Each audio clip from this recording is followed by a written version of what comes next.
नमस्कार. मराठी रोहिणी किचन या आपल्या यूट्यूब चॅनलमध्ये मी तुमचं स्वागत करते. तर माझ्या प्रत्येक सुगरणीला स्वयंपाकघरात उपयोगी येतील अशा अत्यंत खास व भन्नाट किचन टिप आज आपण बघणार आहोत. चला तर मग व्हिडिओला सुरुवात करूया. व त्याआधी तुम्ही आपल्या चॅनलला सबस्क्राईब केलं नसेल तर प्लीज करा. Tip number 1. उपवासासाठी आपण साबुदाण्याची खिचडी तर नेहमी बनवत असतो. तर ही खिचडी मऊ, मोकळी व लुसलुशीत अशी होण्यासाठी जेव्हा आपण तेलात बटाटे मिरची परततो त्याचवेळी शेंगदाण्याचा कूट पण घालून परतून घ्यावे व नंतर थोडा लिंबाचा रस टाकावा व नंतर साबुदाणा व मीठ टाकावं.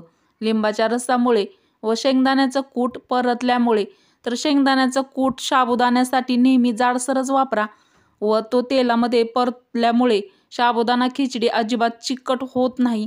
तर साबुदाणा बनवताना तुम्ही ही टीप नक्की ट्राय करा किंवा फॉलो करा व टीप आवडली असेल तर एक लाईक नक्की करा. अत्यंत उपयुक्त पुढील टीप आहे ज्या नवीन स्वयंपाक शिकणाऱ्या मुली आहेत त्यांच्यासाठी खास. तर हॉटेलमध्ये भेटते अगदी तशीच बिर्याणी आपण घरच्या घरी बनवण्याचा नेहमीच प्रयत्न करत असतो. Tip number 2. बिर्याणी बनवताना त्यात खडे मसाले वापरू नयेत. कारण खडे मसाले दाताखाली आल्यावर त्याची एक वेगळी चव लागते आणि काही जणांना तर हे मसाले दाताखाली आलेले अजिबात आवडत नाहीत. म्हणून खडे मसाले बारीक पावडर करूनच बिर्याणीमध्ये वापरावे. तर बिर्याणी बनवताना तुम्ही ही टीप नक्की ट्राय करा. आपण नेहमीच दोडक्याची भाजी बनवत असतो पण ही दोडक्याची भाजी म्हटलं की बरेच जण नाक मुरडतात. Tip number 3. दोडक्याची भाजी बनवताना त्यात अगदी भरपूर प्रमाणात खसखशीचे वाटण घालावे. तसेच त्यामध्ये ताजा कुटलेला आलं लसूण खोबरं याची पेस्ट पण यामध्ये घालावी. यामुळे दोडक्याची भाजी खूपच चवदार लागते व ती अधिक टेस्टी लागण्यासाठी दोडक्याची भाजी बनवताना तुम्ही ही टीप नक्की ट्राय करा. Tip number 3. आपण नेहमीच शेवयाची खीर बनवत असतो. शेवयाची खीर चविष्ट होण्यासाठी जेव्हा खीर शिजत येते तेव्हा त्यात 1 चमचा कस्टर्ड पावडर नॉर्मल टेम्परेचरच्या दुधात घोळून तो घोळ शेवयाच्या खीरीत घातल्यास शेवयाची खीर चवीला खूपच टेस्टी व अप्रतिम अशी लागते. तर शेवयाची खीर बनवताना तुम्ही ही टीप नक्की ट्राय करा व टीप आवडली असेल तर एक लाईक नक्की करा. Tip number 4.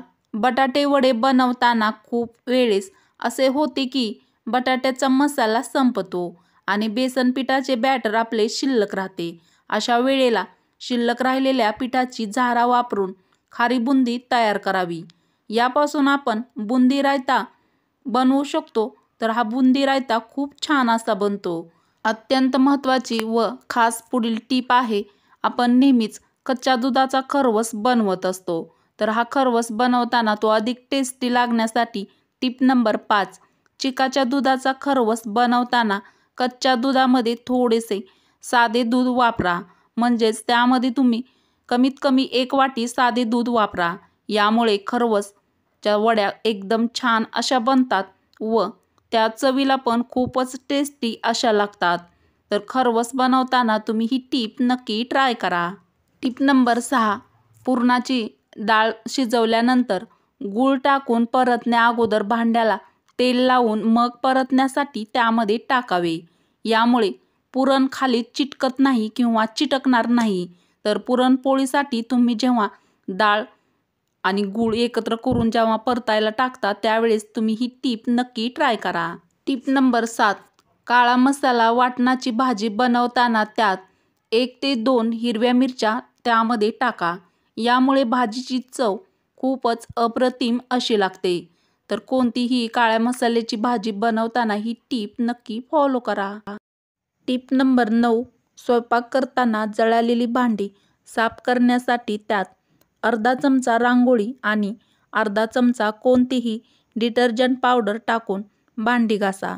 यामुळे भांडी छान अशी स्वच्छ निघतील किंवा स्वच्छ होतील. सध्या हिवाळ्याचे दिवस चालू आहेत. तर हिवाळ्यामध्ये टीप नंबर 10. खोबऱ्याचे तेल घट्ट होऊ नये म्हणून त्यात कॅस्टर ऑइलचे थेंब टाका आणि चांगले हलवून घ्या. तर हिवाळ्यामध्ये तुमचे पण खोबरेल तेल घट्ट झाले असेल तर ही टीप नक्की ट्राय करा. वरील टीप आवडल्यास मराठी रोहिणी किचन या आपल्या मराठमोळ्या चॅनलला सबस्क्राईब करा, लाईक करा व असेच नवनवीन व छान छान व्हिडिओ तुमच्या मित्रमैत्रिणीला शेअर करायला अजिबात विसरू नका. चला तर मग भेटू अशाच पुढच्या एखाद्या छानशा व्हिडिओमध्ये. व्हिडिओ पूर्ण बघितल्याबद्दल धन्यवाद.